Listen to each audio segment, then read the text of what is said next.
Hi everyone! Welcome to the Empath Tarot. Guys, another love reading, timeless and general. Take what resonates lang po. Maybe some part of the reading makaresonate kayo.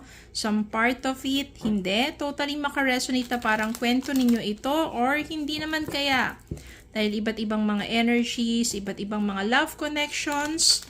Pero tignan po natin kung ano ang mga gabay at aral sa pag-ibig and life in general na ating mababasa for this reading.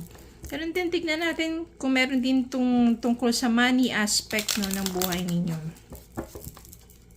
Kung gusto po ninyo ng sarili ninyo or sa energy nyo mismo at ng person ninyo, pwede po kayong magpabook sa akin ng personal reading. Okay. Spirit guys, send me messages anong love connections ito, lessons in life and guidance na nais ang ipabatid sa amin, mga aral kabay sa buhay, pag-ibig and life in general. Spirit guys, send me more messages regarding this connection, mga aral kabay sa buhay, pag-ibig.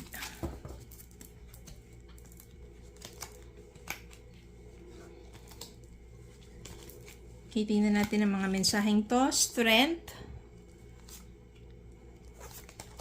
Two of Wands, Six of Pentacles, Death, the Hierophant, Ten of Pentacles, Wheel of Fortune, and the Star. Oh, maganda to, oh. Wheel of Fortune, the Star, at saka Ten of Pentacles. Kapag yan lumabas na cards, ibig sabihin niyan, abundance yan. Okay, so meron ditong isa na nagpapakatatag sa kanyang buhay, maaring sa kanyang buhay pag-ibig. At I can sense here na itong someone na to, maaring kayo yan, ay married. Married kayo, tapos nagkaroon kayo ng challenges sa pagsasama ninyo ng asawa ninyo. Pero dito, merong death card. Ibig sabihin dito, merong pagbabago. Magandang pagbabago. Pwedeng sa person ninyo, sa asawa ninyo, at ganun din sa inyo. Kasi ang love, ang relationship naman is palaging two-way yan. Hindi naman palaging isa lang. No, kung may mga pagkukulang ng isa, meron din naman sigurong factor. No, may mga energies din. May mga energies ka rin kung bakit naging ganun yung isa. Or siya, sa'yo, yan. Basta it's just two-way round. No? Hindi yan palagi nga may fault na isa lang. Kasi relationship nga no? So, ang maganda dito, merong magandang pagbabagong mangyayari sa person mo, sa'yo, at sa pagsasama ninyo. Kasi magkakaroon ng transformation at the same time, new beginning yan. So, maaaring your person keeps wondering of you, iniisip ka niya, nakatanaw yan sa malayo, maaaring nakatulala yan, o iniisip ka niya. Andun na yung sabihin nating realization and keep wondering kung kamusta ka na ba, paano ka na ba, ang pamumuhay mo.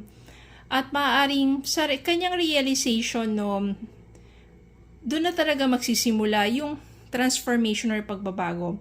Yung mga pagkukulang niya sa'yo or yung mga naging, sabihin natin nagawa niyang pagkakamali sa'yo, sa pamilya niya, kung may mga anak kayo, magkakaroon na dito ng awakening. No, pagmulat na dapat isaayos ang inyong pagsasama, hindi lang alang-alang para sa mga anak ninyo, kundi yung talagang maibalik yung dating pagmamahalan, yung tiwala.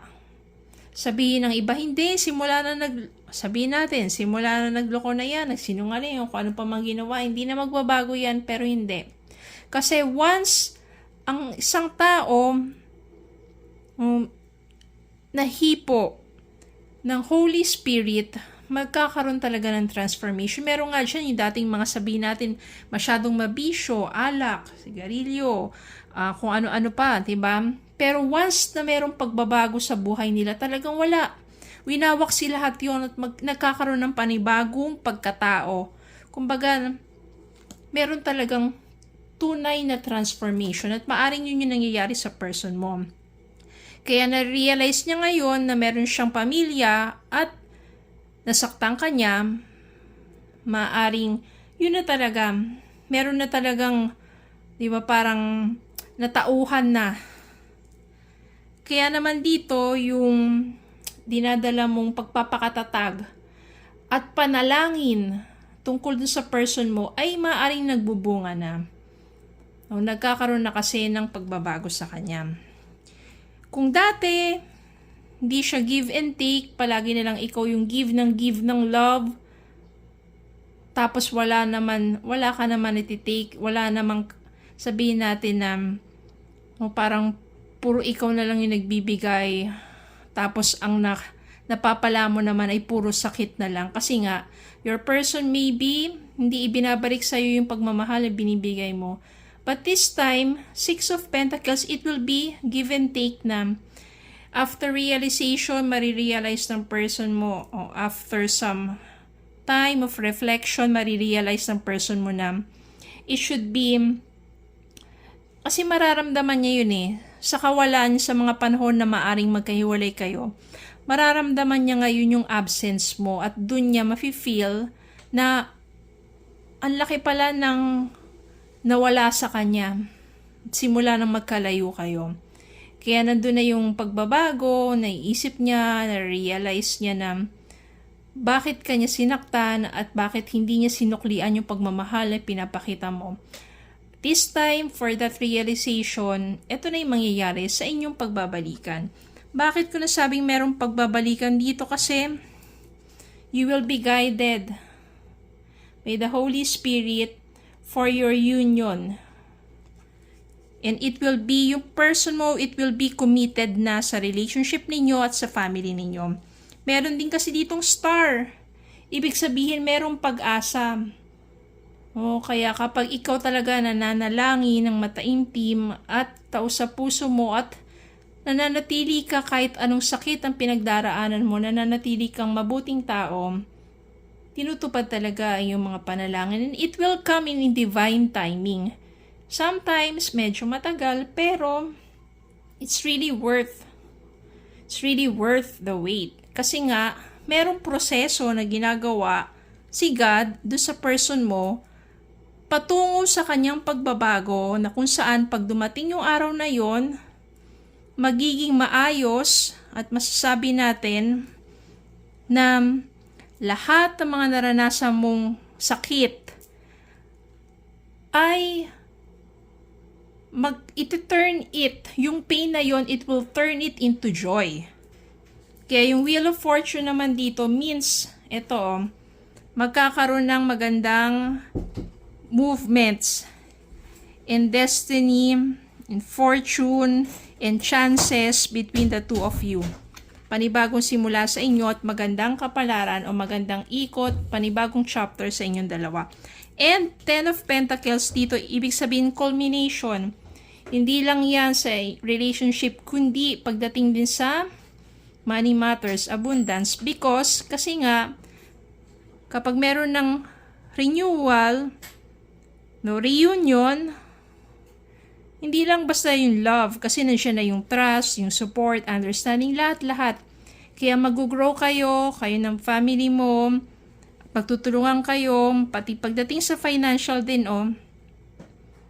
magiging solid na ang inyong foundation. Hindi na kayo basta-basta matitibag. Okay, so, maganda tong reading na to, napaka-positive ng energy na to. Sometimes, we have to trust the process, keep praying, darating din yung time of death, ibig sabihin, changes, transformation, Wheel of Fortune, yan, good luck to. 10 of Pentacles, talagang culmination, solid foundation, and renewal. Maybe magkakaroon ng renewal of vows dito. Okay, so yun lang po. Maraming salamat po for watching. Please don't forget to like, share, comment, subscribe, follow me Facebook and YouTube. Have a good day po and God bless.